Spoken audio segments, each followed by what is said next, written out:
The origin of the phrase under the radar comes from the 1950s, when military aircraft would purposefully fly under the radar at an altitude that could not be detected.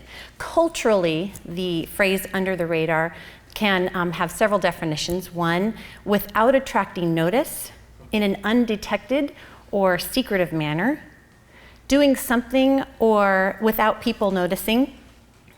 And then the Urban Dictionary defines it as another way of saying underground, or the opposite of mainstream. I'll return to this idea of under the radar in a moment. But transparently, I have struggled with how to measure my effectiveness as a leader or as an influencer in the Christian church. I know how to measure success in the workplace. I know that the more sales I make, the more money that my company makes, the happier we all are, and the benefits of that success is shared. For several decades, I have seen that Christians have also adopted numbers as a sign of success as well. The more people who attend our churches or register for our conferences, or the more books that we sell, the better. And there are absolute benefits to numbers. But there has come a point in times where the platform influence has turned into some level of Christian celebrity. And there are perks for Christian celebrity, let's be honest. Who doesn't enjoy book signings or green room access or social media shout outs that are testifying to our God-given gifts and calling?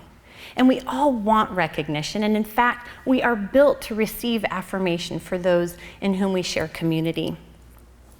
But we are all too familiar with the pitfalls that can come with Christian celebrity. And it seems that it's downright addictive for some Christian leaders. And we have at times created an environment of addiction for our followers as well. So how do we, in this culture of selfies and self-promotion and self-publishing, help to redefine what success is? How do we know how to maximize the greatness that God has put into us without terming it or maybe measuring it by the level of celebrity that we can enjoy? What is our ambition or our target or our goal? So what defined success among our Old Testament heroes? We think of prophets and priests and kings, and I would say there's some type of a formula. In the Old Testament, if their fear of God was greater than their fear of people, they were successful at their job, or at least they would be avoiding some horrible death. You can think about, the ground swallowing people whole, or being struck with boils. There are a lot of reasons why you want to succeed in the Old Testament as a leader. In the New Testament, though, Jesus gives us a new paradigm, and I would say even a new formula. That if God-pleasing outweighs or is greater than people-pleasing, we enjoy a different kind of success. We're not as much avoiding God's wrath as we're pushing toward and seeking after His joy and His pleasure. In the midst of all of this, the world woos us to build our own kingdoms. So how do we as Christian leaders create a different grid for this success? Matthew 6:33. Seek first the kingdom of God and His righteousness. Another root word for seek is, in the Greek, actually crave. And I love this. This passage is actually encouraging us to create an addiction to become kingdom junkies, as Pastor Dan Axtell often refers to it, especially when we're referring to gospel movement and transforming our city. Our challenge: how do we as Christian leaders encourage one another and encourage our followers to detox from the pursuit of our own kingdom and to bring to the forefront a craving after the kingdom of Jesus? Back to this idea of under the radar influence. What is under the radar influence? There are many definitions. I think of one in that we're using our gifts and our calling without any respect to receiving credit or any benefits or perks. That we're using it fully in small groups and through relationship, rather than the true benefits of platform influence, which is using excellence. It's coming to the peak of your giftedness, and excellence is encouraged, but it's also reaching a large number of people. We can do both. Jesus modeled both. He did this so beautifully. He would be at one point in the synagogue, speaking in a public and very platform influence, and the next he'd be in a home healing, actually after driving everyone out of the home, healing a girl who had passed away. And he went to the lakeside and he went to the hillside. And in any context, he was able to discern, as through his connection with the Father, when platform influence was going to be most helpful compared to that very relational, under the radar influence. So another benefit for under the radar influence is that it truly is a humility making machine.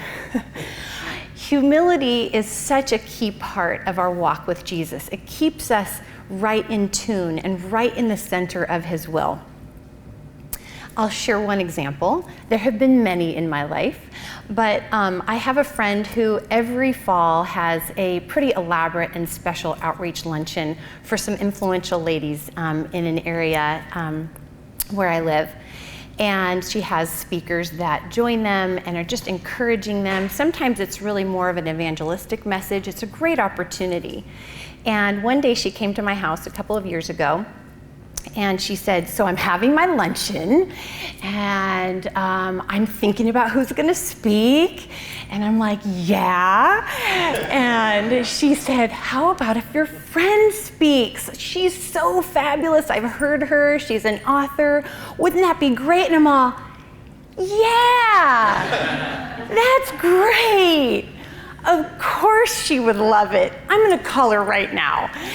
And the whole thought passed through my mind, how do I handle this obvious disappointment? I don't have a lot of gifting or authoring or anything that would bring me up to highlight, but someplace deep down inside, I had hoped she would ask me. Great opportunity, because if I think then in terms of Matthew 6:33, I say, seek first, crave after the kingdom of God and his righteousness. And it really falls into place in one heartbeat. God will receive glory, and she's the right person for the job. And I can be there celebrating and applauding what God is about to do. Two other benefits for under the radar influence and really going after this are, it encourages us to risk and not be afraid of making mistakes. We're in smaller groups of people that we're influencing. We don't have that pressure to perform. And finally, I think most valuable advantage of pursuing under the radar influence is this idea that we can hold lightly to what God has given us as he does give us influence and opportunities. We can share with generosity those opportunities. We can bring people along with us to enjoy or to experience some of that limelight if we're offered that. But ultimately, we will be able to freely give away, because at some point we will all be giving away whatever influence, whatever platform that we have been given to the next generation or to the person that God has highlighted to take that over. So as my parting challenge is, how do we as Christian influencers and leaders highlight the value of under the radar influence in our own personal lives and build a culture with which we can really pursue and crave after the kingdom of God in our region?